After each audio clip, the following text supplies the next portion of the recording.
Good morning, students. Students, we have studied history 6th chapter weavers, iron smelters and factory owners. तो प्यारे बच्चों, इसमें हम लोगों ने पढ़ा कि जो इंडियन वीवर्स थे, आयरन स्मेल्टर्स थे, ये सारे इंडिपेंडेंट थे. जो ट्रेडर्स थे ये इंडिपेंडेंट थे.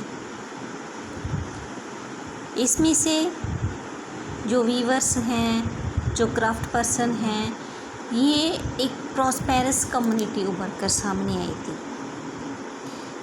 लेकिन अंग्रेज़ों के आने के बाद जब उनकी फैक्ट्रीज़ यहाँ पर आई तो इनका जो इंडिपेंडेंस है वो धीरे धीरे ख़त्म हो गया. ठीक है, आज हम लोग पढ़ेंगे हु वर द वीवर्स. ये वीवर्स कौन थे? प्यारे बच्चों, ये एक ऐसी कम्युनिटी थी जिनका जो स्किल है, ये जो इनका कौशल है बुनने का, ये एक जनरेशन से दूसरी जनरेशन में, यानी कि एक ख़ानदानी काम था. या आज अगर बेटा कर रहा है, कल उसका बेटा करेगा, फिर उसका बेटा करेगा. ये ख़ानदानी काम चल रहे थे. तो ये इंडिपेंडेंट थे. इनकी प्रोडक्शन बहुत अच्छी थी. जो धागे बुने जाते हैं ना, वो चरखे पर बुने जाते थे. और ये काम जो है ज़्यादा जो घर की औरतें हैं, चरखा बुनने का काम, थ्रेड बनाने का काम, ये घर की औरतें करती थी. स्पिनिंग करना, धागे बनाना, फिर उनको कलर किया जाता था. जो कलर करता था उसको रंगरीज कहा जाता था. तो इस तरीके से इनका काम जो है वो बहुत ही अच्छी क्वालिटी का था, फाइन क्वालिटी का था. तो बहुत सारे जो इंडियंस हैं वो अपनी ज़िंदगी जो है वो इसी तरीके से काम करके बिता रहे थे. लेकिन जब ब्रिटेन आए, ब्रिटेन इंडस्ट्रीज़ आई, तो जो इंडियन टेक्सटाइल प्रोड्यूसर्स थे उनका काम बहुत बुरे तरीके से अफेक्ट हो गया. क्योंकि उनकी जो चीज़ें थी वो मशीनों से बनी हुई होती थी और वो सस्ते दामों पर देते थे.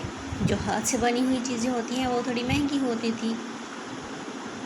तो इस तरीके से उनके आने से जो वीवर्स थे, इनका जो इंडिपेंडेंट होना था वो धीरे धीरे ख़त्म हो गया.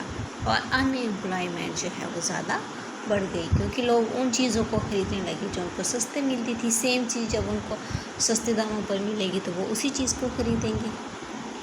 और जैसे जैसे ये चीज़ चलती गई तो करीब 1830 के आसपास की बात है. जो कॉटन क्लॉथ हैं इंडियन मार्केट में, वो ब्रिटेन से बने हुए बहुत ज़्यादा मात्रा में आने लगे. इवन कि 1880s के आसपास 2/3 of all the cotton cloths were worn by Indian were made of cloth produced in Britain. यानी कि जो 80% क्लॉथ इंडियंस यूज़ कर रहे थे वो ब्रिटेन से बने हुए थे. इसने वीवर्स को ही नहीं, जो स्पिनर्स हैं उनको भी बहुत बुरे तरीके से अफेक्ट किया.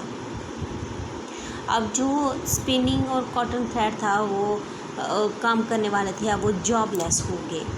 अब उनके पास कोई काम नहीं रहा, क्योंकि अब उनका काम मशीनों ने ले लिया था.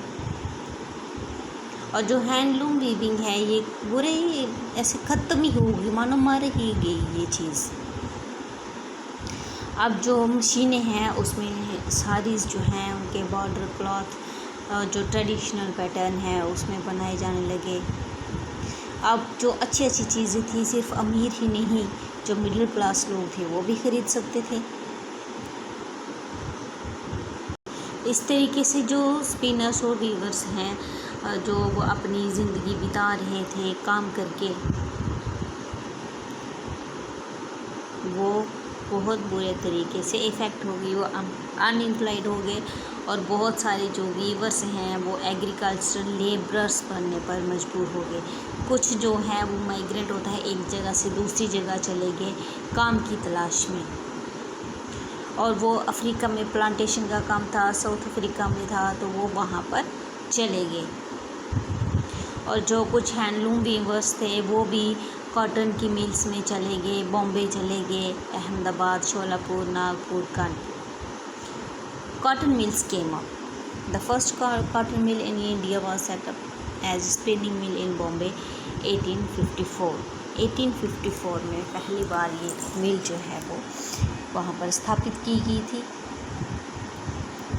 अब यहाँ पर जो रॉ कॉटन है वो इंग्लैंड और चाइना से लाया जाता था।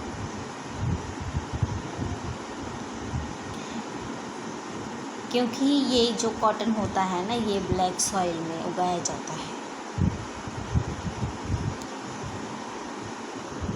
The sword of Tipu Sultan and wootz steel. इसके बाद हम आगे चलेंगे जो इंडियन स्टील और आयरन इंडस्ट्रीज़ थी। जब टीपू सुल्तान, जिनके बारे में हम अच्छे से जानते हैं, उनको टाइगर ऑफ मैसूर कहा जाता था, वो रहे 1799 तक। उन्होंने बहुत सारी लड़ाइयाँ जो है वो लड़ी, अंग्रेज़ों के साथ लड़ाइयाँ जीती और लड़ाई लड़ते हुए वो मारे गए। तो जो उनकी तलवार थी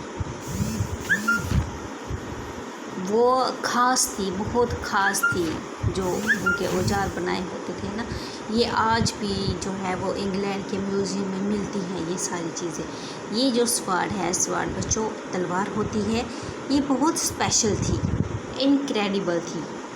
इसका कोई मुकाबला नहीं था।